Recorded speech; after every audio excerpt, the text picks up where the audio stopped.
Bueno, muchas gracias primero por la invitación que me hicieron para venir a Ibagué y hablarles sobre el tema que yo trabajo, que es fundamentalmente cultura libre en general.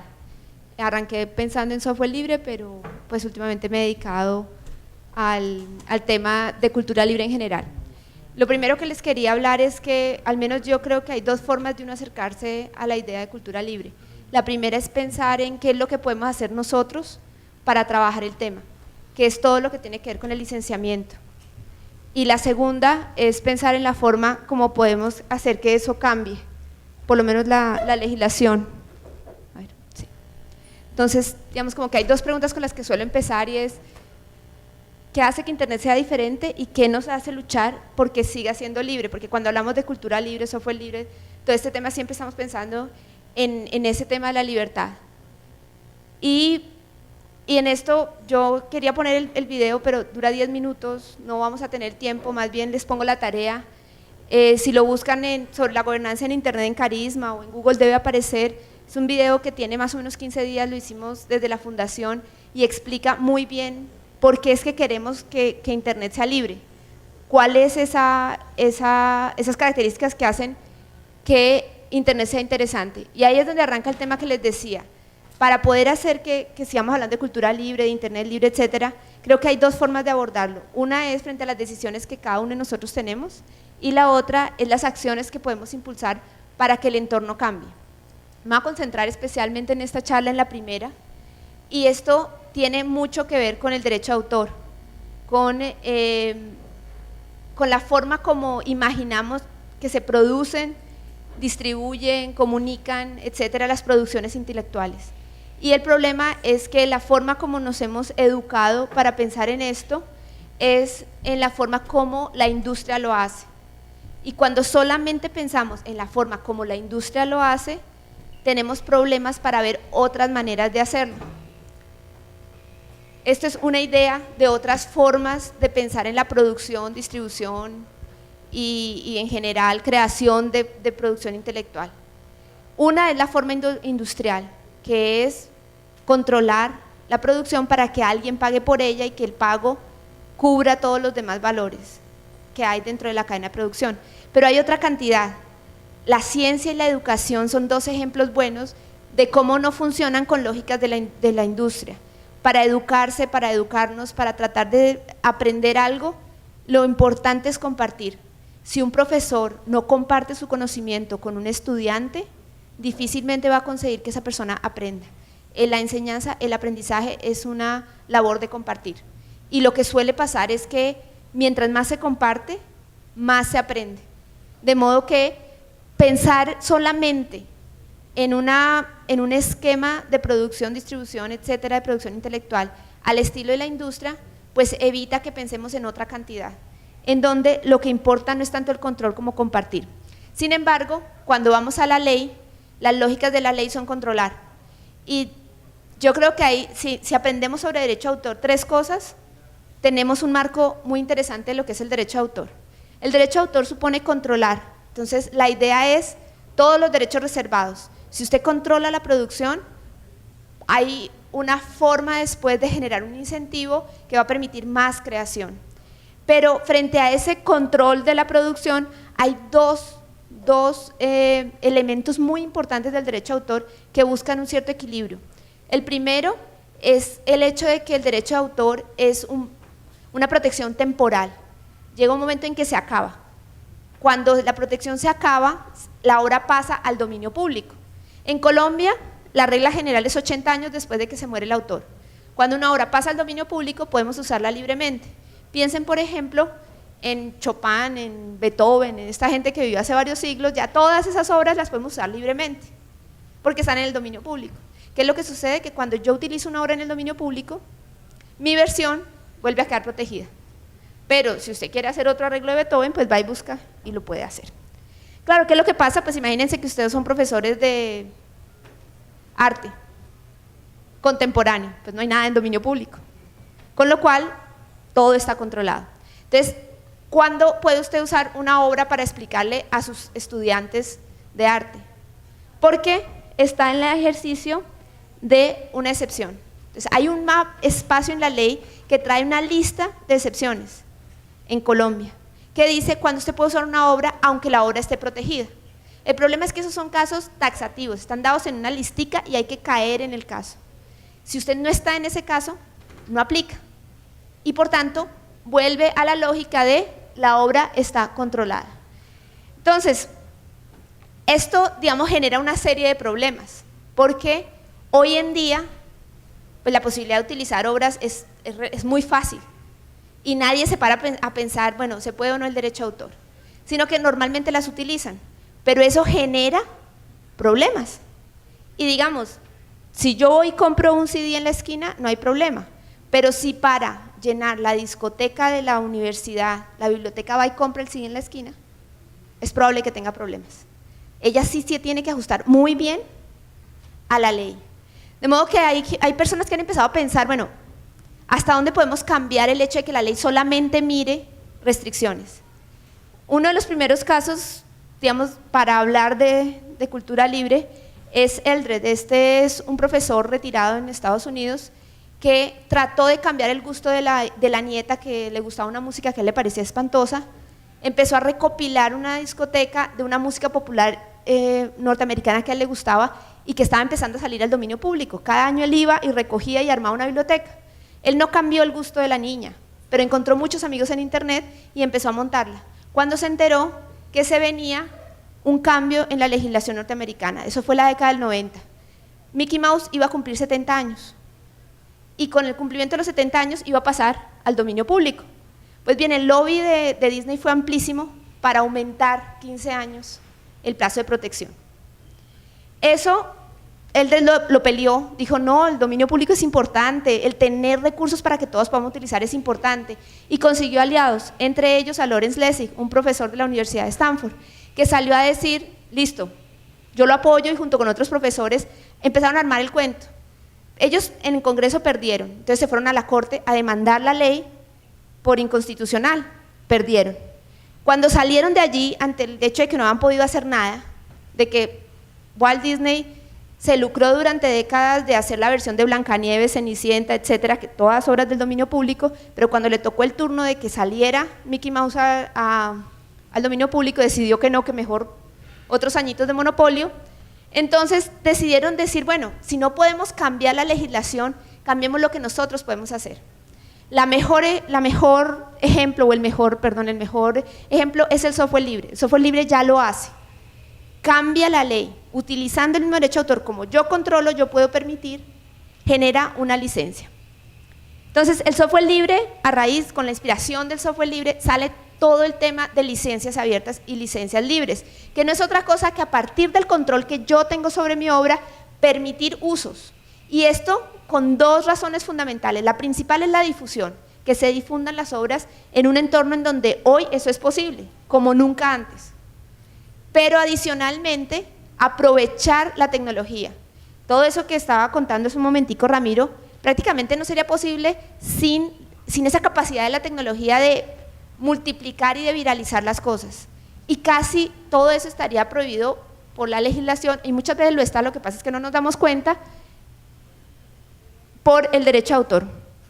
Entonces, en esos libros está el cuento bien echado que les dije de Lawrence Lessig y demás, pero bueno, fundamentalmente, como les decía, las tecnologías digitales revolucionaron la forma como utilizamos obras, y de hecho hoy en día, todos los días, usamos fotos, videos, todos usamos contenidos, y si cada vez que lo hacemos nos detuviéramos a pensar en el derecho de autor, les aseguro que la mayoría, incluso de los proyectos que se hacen, no se harían, porque son ilegales. En las universidades es particularmente cierto, los profesores están acostumbrados a usar las obras en el contexto del aula sin ningún problema, sin ninguna barrera, y eso ojalá lo sigan haciendo. Es más, hay una excepción para eso. Pero cuando salen del aula empieza a haber problemas. Les pongo un ejemplo sencillo. Cuando estaba uno en el colegio le hacían el día del idioma una obra de teatro, seguro. Y lo siguiente que pasa es que varias de esas van para YouTube. La historia de demandas por uso de obras no protegidas en YouTube, pues, o entre demandas o bloqueos porque usted no puede ver este video porque está violando derecho de autor, son innumerables, porque hay una violación al derecho de autor. La excepción funciona dentro del aula, Cuando sale, no. Claro, ya la gente se cansó de perseguir uno a uno a los papás que toman videos de los niños haciendo cosas en el colegio y lo que hacen es bloquear. Pero a una universidad le va a llegar la demanda. Luego, es muy importante pensar en que, ojo con el derecho de autor. Y por tanto, lo que hace Creative Commons como un esquema de licencias es crear unos recursos que legalmente les permiten copiar, modificar, reutilizar material. Pasamos de todos los derechos reservados a algunos derechos reservados. Yo no me quisiera detener acá, ustedes después van a tener acceso a la presentación y lo leen con calma. Lo que quiero resaltar es que Creative Commons es simplemente un esquema muy parecido al de software libre. Hay una institución detrás de la idea de generar un esquema de apertura, de poder utilizar contenidos. No es una firma de abogados, no es una sociedad de gestión colectiva como Saico, no es nada de eso. Es simplemente una comunidad en Internet que busca ofrecer recursos. Está presente en todos los países grises, incluso ya algunos de los amarillos y rojos también. En Colombia hay un capítulo local, que somos nosotros, y que apoyamos pues que la gente lo utilice. Lo más interesante de esto es que hay millones de recursos en Internet que tienen este tipo de material. Flickr, por mencionar solamente una red social, tiene millones de fotos que tienen Creative Commons.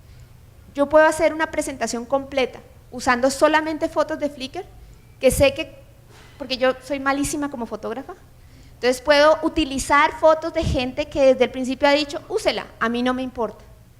En YouTube hay videos, en Vimeo los hay un montón de redes sociales que lo permiten. ¿Cómo funciona? Y esto lo hacemos así como abuelo de pájaro.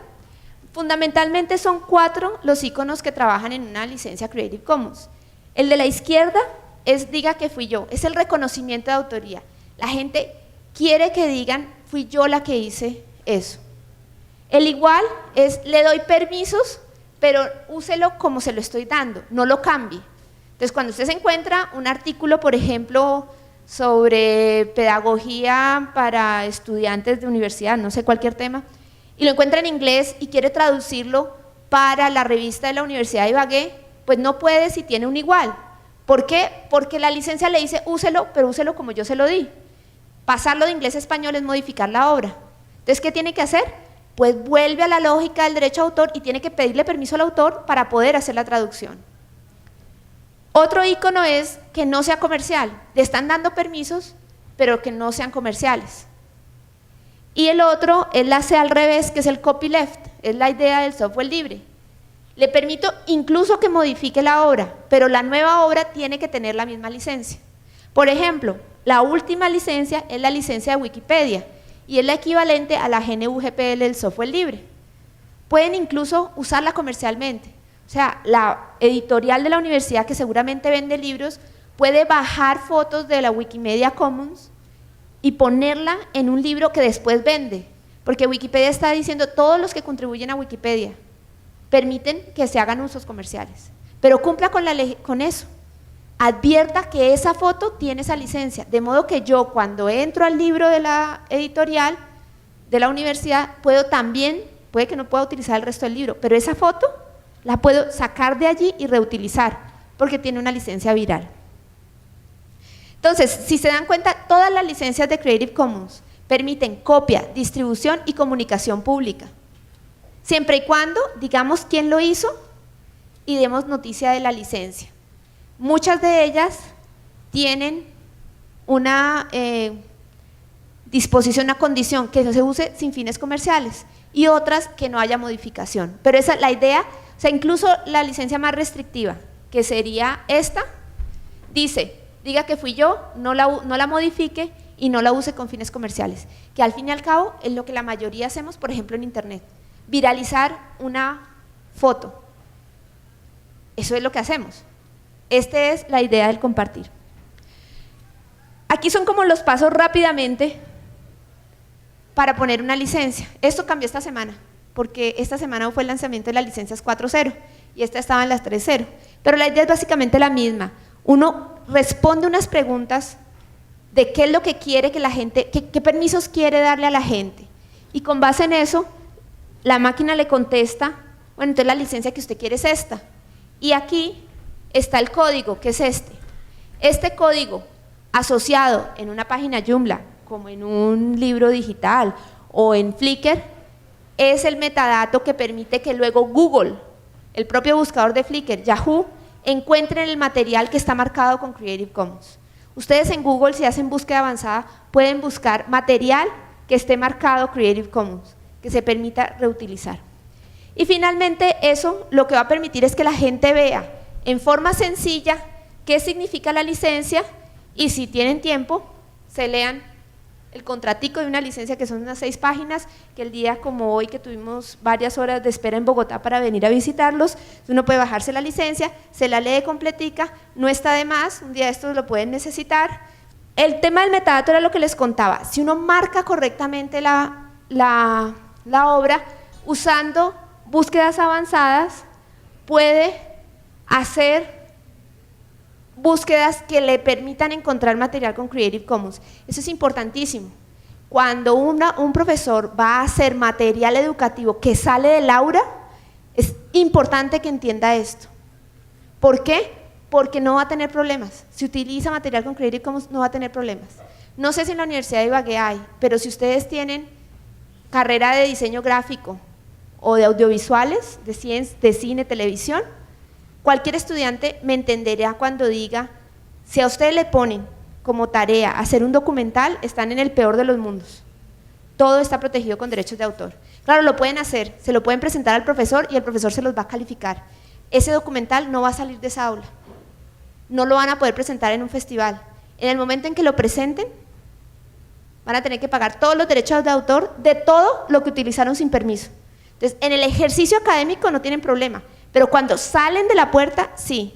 Si utilizan material que desde antes tiene permisos, pues vayan al festival, hagan lo que sea. Está con permisos. Entonces, las licencias son gratuitas, no hay que hacer nada, no tienen que pedirme permiso a mí, no hay que pedir un registro, nada. No sé cuántos de ustedes conocen lo que son las formas Minerva. ¿Alguno? ¿Los viejitos sabemos? Cuando uno necesita emplear, por ejemplo, la empleada de casa, una empleada para ayudar en las labores de la casa, pues no tiene sentido llamar al abogado, pedirle que le haga el contrato porque va a costar dinero y pues no. ¿Qué va a hacer uno? Va a la papelería y le dice, deme por favor una forma Minerva que sea un contrato laboral para empleada de servicio o de término fijo. Ustedes les dan las condiciones y ellos tienen 10 formatos ahí y les cogen y dicen, este es. Usted llena los espacios en blanco, lo firma, dice ojalá un abogado lo haya mirado, y le hace a la señora firmar también y ya está el contrato. Es decir, como yo no soy abogado, acudo a un texto que otros han mirado y esto es lo que yo quiero, tener un contrato laboral con esa señora, pagarle lo que corresponde y me están diciendo cuáles son mis obligaciones, a ella también y las dos estamos de acuerdo. Es lo mismo, estas son licencias pro forma, ¿usted quiere eso? Pues no tiene que conseguir un abogado y con una ventaja, en un entorno globalizado como Internet, esa misma licencia que yo estoy viendo en español está en ruso, inglés, francés, italiano, portugués, etc. Cualquiera va a entender. Por ejemplo, una foto no necesita ni saber, puedo estar viendo la foto en japonés. Los dos estamos de acuerdo en cuál es la licencia que va a funcionar para eso. El resto pues lo están viendo ustedes ahí y lo mirarán con calma. Estos son sitios donde la licencia se utiliza. Wikimedia, no sé, por ejemplo, Jamendo es un sitio interesantísimo de música. Toda la música que está en Jamendo tiene licencia Creative Commons, toda. CC Mixter, toda la música en CC Mixter es para remezclar, es decir, la pueden modificar, ya no solamente tiene licencia Creative Commons, sino se puede mezclar. Flickr son fotos, Opsound son sonidos, Magnatune también es música, bueno, Plus o Doag son, Plus son revistas de acceso abierto, están dando la pelea en acceso abierto con las más importantes de Europa, por ejemplo, es uno de los modelos más exitosos de revistas académicas. El DOAG es un directorio de revistas de acceso abierto. Este es un tema también muy importante hoy por hoy porque Colombia le va a apostar más pronto que tarde a repositorios que tengan acceso abierto, a entrar en redes internacionales donde lo que se busca es visibilidad para lo que se produce. Hablábamos hace un momentico con la persona que encargaba de las publicaciones en la universidad, lo que se puede imprimir hoy en día por costos son 200 aquí en la universidad. La Nacional, en su época de gloria, imprimió 500 ejemplares de un libro. ¿Cuál es la lógica de eso? En libros que normalmente no tienen, digamos, recuperación comercial.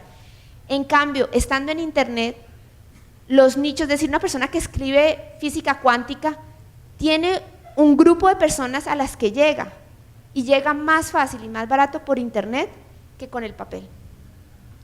Entonces, las licencias son simplemente herramientas para administrar el propio derecho de autor, pero que permiten encontrar lo que otros te dan, y también ayudan a enseñar lo que es derecho de autor. Hay un tema claro, y es que la contraparte del derecho de autor es la piratería, y suelen enseñarnos derecho de autor hablando de piratería y plagio, diciéndonos lo malo, lo horrible que es, como asustando, y no es mentira, ¿no? O sea, el Código Penal dice que esto da de 4 a 8 años de cárcel, que no es poco. Pero lo cierto es que particularmente los jóvenes, los estudiantes, van a ignorar lo que son prohibiciones. No es sino que le digan a alguien joven que no haga algo, dígale que esa chica no le conviene. No funciona, hacen exactamente lo contrario. Si volteamos el tema y decimos lo que sí pueden hacer, cómo lo pueden buscar, es muy probable que consigamos respuestas diferentes. Entonces, esto permite colaborar y compartir con otros, y genera una lógica de la cultura colaborativa, que es la cultura digital. Por eso hablamos de cultura libre. La idea es poder tener materiales que se mezclen, que sirvan para compartir y colaborar. Les voy a dar un ejemplo así como muy interesante, además, porque una de las personas más metidas en esto es un chico que vive cerca de Ibagué en una finca. Es el caso de lo que sucedió hace 3 años, cuando hubo la ola invernal tan horrible, se rompe el canal del dique, se inundaron todas las tierras de Sucre, y esto tan espantoso que pasó en Colombia. Una de las cosas más importantes en ese momento era recibir datos actualizados del mapa. El mapa cambió, en pocas horas desaparecieron carreteras, desaparecieron sitios de llegada, etcétera. ¿Cómo llegas a las poblaciones inundadas sin saber a dónde vas? Porque desapareció el mapa. Ellos, el escuadrón Red Salvavidas, empezó, después de que lograron apoyar a las Naciones Unidas y demás, hizo una reflexión y decían: tenemos que cambiar el papel de las víctimas. La persona que mejor sabe dónde está y qué pasó son las víctimas. O sea, la víctima que se salvó fue porque supo correr a donde sabía que era el punto más alto. Y él sabe, allí hay una colina, allí hay 200 personas, aquí esa persona sabe. No puede ser una víctima que se quede solamente esperando la ayuda. Y las personas que estamos del otro lado no solamente podemos donar dinero, también podemos actuar para apoyar a esas víctimas con, por ejemplo, mapas interactivos, en el caso de ellos. Pues bien, ellos decían, miren, en el 99 se firmó la Carta Internacional sobre Espacio y Grandes Catástrofes. En el 2000, la decisión del gobierno Clinton, decodificó el código necesario para el GPS. Una de las decisiones, o sea, todos los que tenían, hace un ratito que contestaron que tenían el smartphone, tienen un GPS en sus manos, que era una tecnología del ejército norteamericano, que ahora ustedes tienen en sus manos, y da geolocalización, pero inmediata. Eso ha supuesto, pues piensen en la cantidad de apps que ya tienen sus smartphones que dependen del GPS. Fue la decisión de un gobierno de liberar eso, lo que lo ha permitido. En 2004 se creó OpenStreetMaps, un software libre para mapeamiento. En el 2010 fue la declaratoria de emergencia que les conté de Juan Manuel Santos en Colombia. Esa declaratoria de emergencia tuvo lo que les voy a contar ahorita, y exactamente lo mismo pasó hace tan solo un mes en Filipinas, el tifón en Filipinas. Pues bien, en estas comunidades se desarrolla una cultura libre y tienen infraestructura para ello, tenían GPS, tenían todo, y sin embargo, en el caso de Colombia, el Instituto Geográfico Agustín Codazzi no podía entregar los mapas que tenía para hacer geolocalización. ¿Por qué? Licenciamiento por derecho de autor. Una catástrofe. Personas ahí en problemas. Más rápido actuó la comunidad de software libre, que puso OpenStreetMaps y dijo: aquí está el mapa. cogieron a las víctimas y les dijeron, con su celular, pónganos datos, díganos dónde están, y empezaron a hacer geolocalización de los sitios y estas personas a dar los datos, cuántas personas estaban ahí, qué les hacía falta, y rápidamente pudieron responderle a las Naciones Unidas, a OCHA, para que el suministro de ayuda fuera más efectivo. Eso fue exactamente lo que pasó hace un mes en Filipinas. Van a encontrar varios artículos sobre esto, en donde además muestran cómo la Cruz Roja se ha pasado completamente a software libre, porque adicionalmente tenían el problema de que cuando levantaban el mapa y se iban del sitio, la comunidad no podía hacer nada con el mapa, porque estaban en herramientas propietarias, los datos eran de no sé quién, etcétera. Pero fue exactamente igual. Los satélites norteamericanos pasaron por encima del desastre del tifón, tenían toda la información y no podían pasársela a las Naciones Unidas. ¿Por qué? Porque se estaba negociando la licencia. Entonces, es muy importante, decía Kunz, el Departamento de Estados Unidos negoció con la NGA las imágenes, la liberación de las imágenes de satélite, pero mientras se publicaba eso todavía no las tenían. Ya llevaban una semana y no lo habían logrado, una semana en una catástrofe.